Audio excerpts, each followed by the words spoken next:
Hey, welcome back to Pikmin 2. In this episode, we are going to start the game for realsies by going through the first cave in the Valley of Repose and Valley of Repose, and exploring the very beginning areas of this place. So this should be fun. We're going to take the opportunity to increase our Pikmin numbers slightly. Good morning, workers. Ready for another day of toiling for the profit of your company? The Pikmin seem to still be asleep inside their onion. What lazy creatures. No wonder they lack survival skills. Stand beneath the onion and press A to call them out.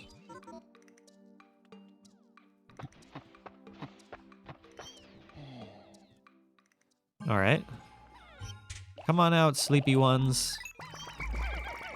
We have a mission. We have a mission we must accomplish. So please, grab these here pellets and increase thy numbers so that we have as many Pikmin as physically possible for the dangerous, dangerous toils ahead. We have 20 Pikmin, so we'll be able to do something along these lines. Let's see. Throw 5 there. Throw 10 here. And we'll put 2 here.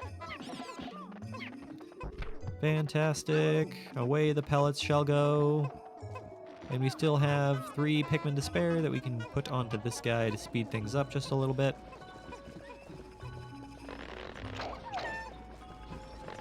And I really hope you don't hear my A button presses. My A button is a little bit loud.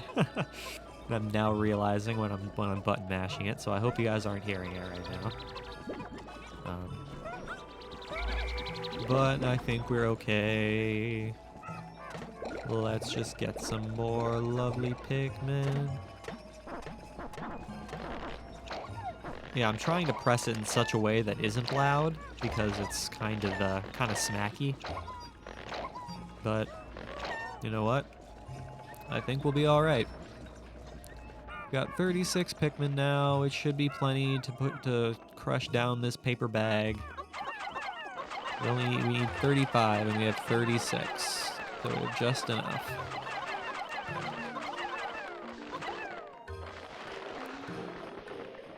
Just enough to crush the bag. And now we can actually annihilate the dangerous enemies that are beyond the world. Ooh, there's a crushed can over there. What is the deal with that crushed can, I wonder? Throw all the Pikmin on the guy. Now in this game, killing Bulborbs is a little bit different. In Pikmin 1, you don't want to throw your Pikmin onto the Bulborb. You just want to just attack them while they're lying down. But in this game, the best strategy is to just toss the Pikmin onto the Bulborb. Because they don't really wake up very quickly, and they don't really acknowledge your existence very quickly. So let's go ahead and grab all of this stuff here. And create a train of food for our lovely Pikmin. That is what we have here, is lovely, lovely food to consume with our mouths. Mostly their mouths, though, because I'm certainly not going to be eating a Bulborb, I don't think. Although there is something later at the very end of the game where you can unlock Louie's recipes. And he tells you how you can cook up your delicious, delicious enemies. Which is just lovely. And here we go. Eat that thar, Bulborb. Oh no! We forgot about this plant. Did we forget about it, or was it not fully grown yet? I feel like that's probably more of a possibility than us forgetting about it. So just pluck the Pikmin from the ground. Get as many as possible. We want to have as many Pikmin as possible for the cave that we're about to go into. And it's the first cave. Come on, Olimar. It's the first cave of the game, so we're not scared necessarily. But we want to make sure we have plenty of Pikmin to spare. But we do want to grab this this treasure before we do anything. So let's go ahead and go do that. Grab this here piece of scrap metal, which we can certainly use for something, I'm sure. Sure we can sell it for some kind of amount. Okay, that's up to 45. And what do we have here? I'm gonna go ahead and leave the rest of these Pikmin to break down this wall. And leave Louie to deal with that. Louie, you keep an eye on those Pikmin while I take care of these Pikmin. That is what's fun about this game, is that you can alternate between the two characters, which is a really fun time, and I like it very much. It's what makes this game super fun. You guys are moving kinda slowly. I wish you guys were flowers, but you're not. So I might as well not hope for such things, my friend. La-di-da, you're just kind of moving slowly. I wonder what kind of, what drink that is. I see 250 on it. 250 is a number that I'm seeing on it. So I wonder what significance that holds.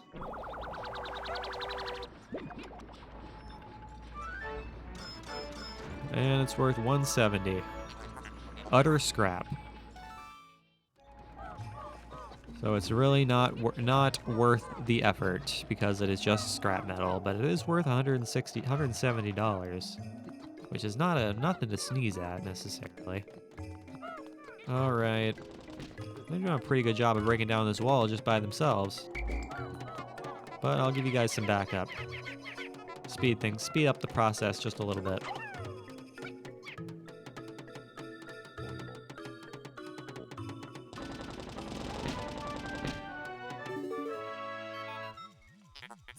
How could Pikmin destroy such a massive wall, when mass their might is ferocious? Louie, did Olimar instruct you on proper Pikmin commanding protocol? Apparently not. Olimar, you are failing in your duty as a superior. Allow me to explain. Press A to grab Pikmin and release to throw them. Call them into a group with B. Press X to disband the group and use C to issue orders and objectives to the group. C is useful for swarming Pikmin around treasure and enemies, or making them march in a line. Yes, you can make your Pikmin march in a straight line if you so wish to make them do so. Oh no, there's a cave. Interesting. Warm air is welling up from the hole in the ground before you. What could lie underground? What is wrong? You both show expressions of unease. Do not fear. The leader's group of Pikmin will join you. I shall dispatch my research pod too. Approach the hole and press A to jump in. Yes, this is the only way we can go. We can't go over here because it's blocked off by water and a gate over there. So we are going to end up going into this cave, which is the emergence cave. It doesn't require any elements, so we just have to complete it.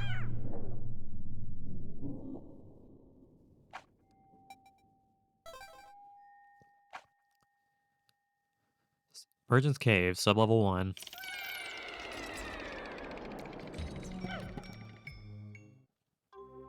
Yes, we are now under the ground. What say you, ship? Intriguing. My heat sensors indicate that this hole's interior is warmer than on the surface. Analysis suggests subterranean areas may support different life forms than the surface. If you wish to check underground terrain, press the start pause to communicate with me. I'm not just a ship, I'm an all-purpose support pod. Yes, that is good to know. Now, what do we have here? We have some treasures, and we have some snowy bulborbs, which we are going to crush right off the bat, and hopefully not lose too many Pikmin to in the process of doing so.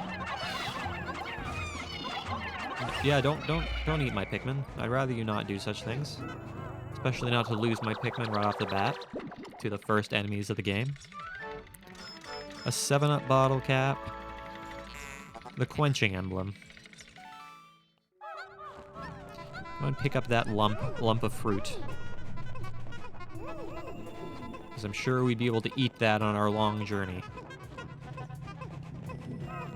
And I will be taking back these enemies, because enemies, even though they're not worth very much money, they are still worth a small amount of cash, and the small amount of cash adds up. So that's what we're going to be focusing on doing, as well as making sure we collect the enemies when we can. I mean, there's one particular cave way down the road that I remember that we're probably not going to do that with.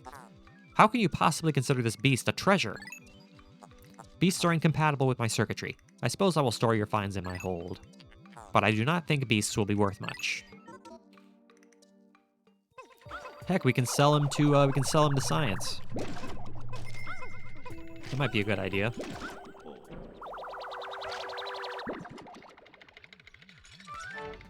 Hello there, orange. It's a citrus lump. Good old lump of citrus, and we've gotten everything here on sub-level 1, so we can go ever deeper.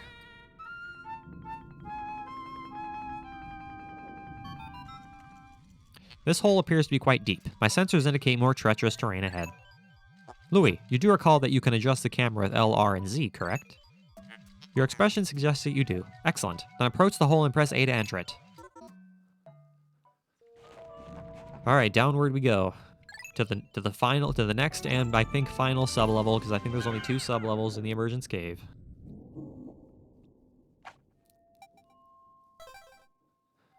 The game has been saved. Sub-level 2.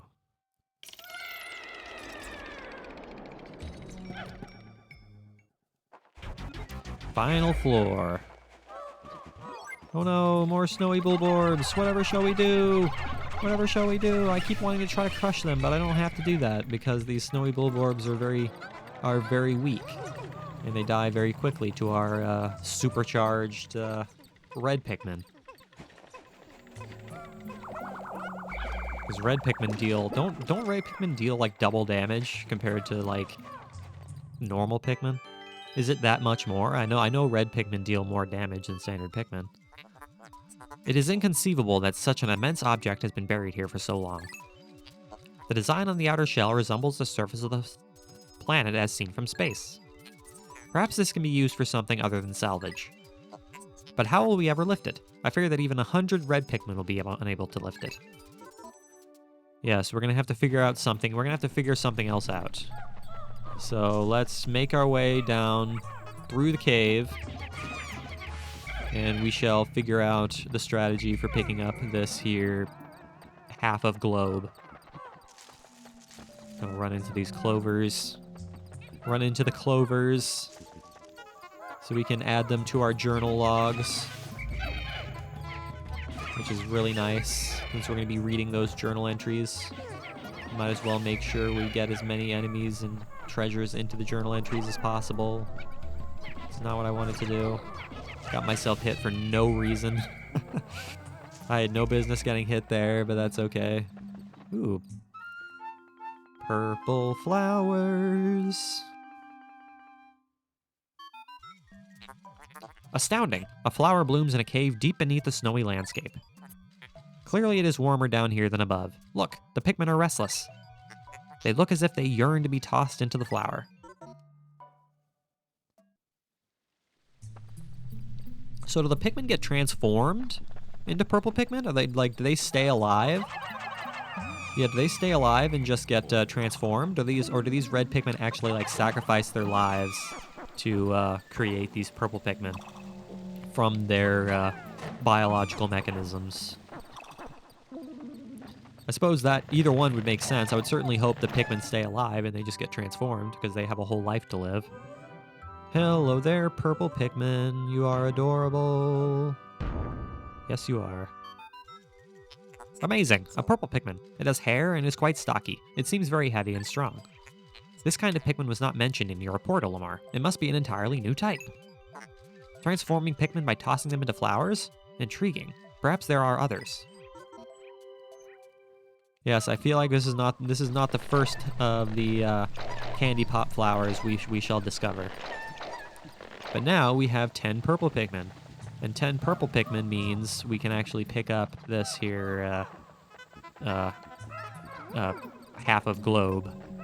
But I am not going to have the purple Pikmin pick up the snowy Bulborbs. I'm gonna wait until the globe to use the purple Pikmin, because the red Pikmin will be able to take care of these much faster, and we'll be able to take care of this like so, because I think 10 purple Pikmin is all we need. There we go. Now they're just ever slowly gonna make their way to the cockpit, to the research pod, as they say. But once these beasts have been salvaged, we shall add the Pikmin to the globe and speed things up just a little bit. Speed up the process just slightly. It's not going to speed it up very much, but you know what? It'll get the job done just a little bit.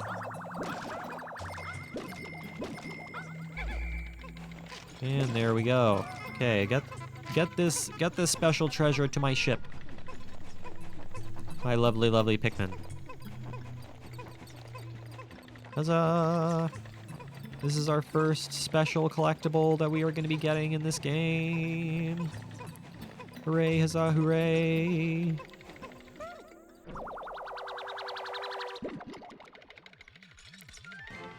Da, da, da, da, da. Spherical Atlas. There is a device resembling a microchip embedded inside the sphere, retrieving data. Error. I can only decode a portion of the data, but I did retrieve new geographic charts. I will input this data into my planetary database and name it the Sphere Chart. Press start or pause to contact me and access the Explorer Kit on the radar screen with L. Now that we have this new data, you should explore the decoded territory tomorrow.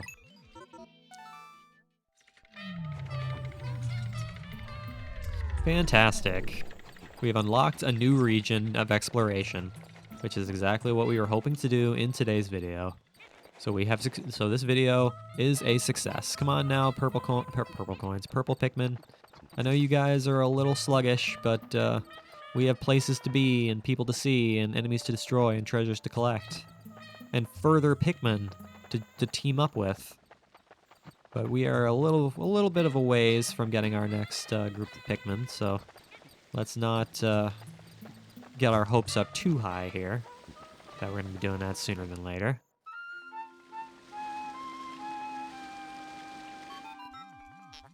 Astounding! Water is shooting out of this geyser with incredible force.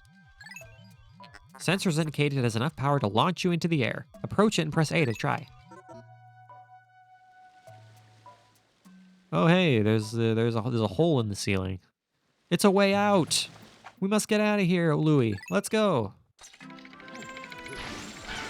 Return to precious sunlight.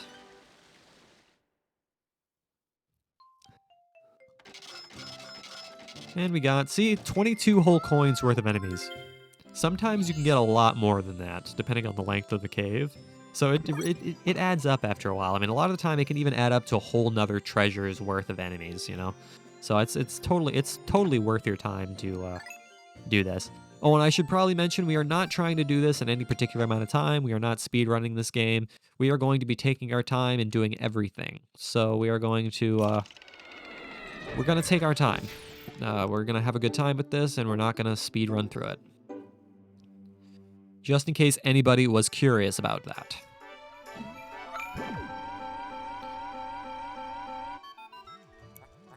You have successfully returned to the planet's surface. Excellent decision-making, gentlemen. We must celebrate your first successful spelunking mission, or expedition, close enough. You've gathered a large amount of data that needs in-depth analysis. I shall send a report back to the President tonight detailing your progress.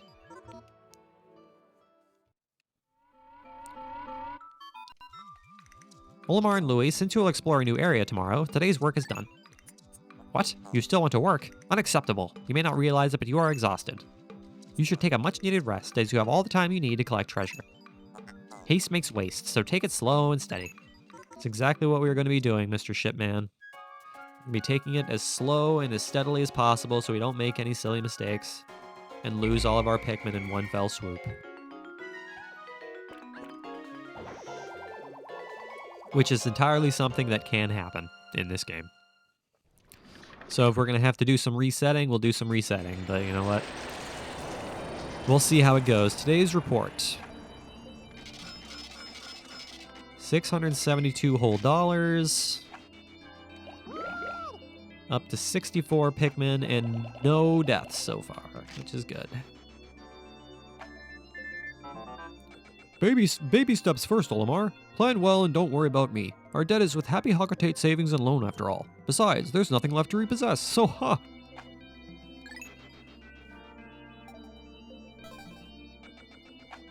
So ha. Alright, here we go. That's what we'll be exploring tomorrow, but first we have to check the journal entries. Check and see what new entries we have in the journal. The Red Bulborb. Red Bulborb, grub dog family.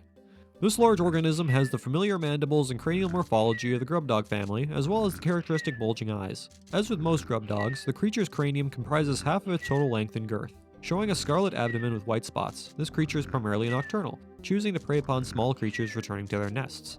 Originally classified as the spotty bulborb, further research has reclassified the species as the red bulborb. Subspecies of varied colors have recently been discovered, but academics are divided into two rival camps over how to handle their classification. Yes, hello there. Then we got the snow bulborb. The lovely snow bulborb. Snow bulborb, breadbug family. Like the dwarf red bulborb, the snow bulborb is a member of the breadbug family that seeks to survive through imitating the appearance and behavior of a bulborb.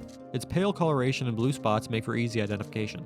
In particular, this organism mimics the hairy bulborb, but it is of course unable to grow the hair that gives the hairy bulborb its name. However, as the hairy bulborb has been known to lose its hair in certain circumstances, the snow bulborb is an effective mimic that is often mistaken for a member of the same species.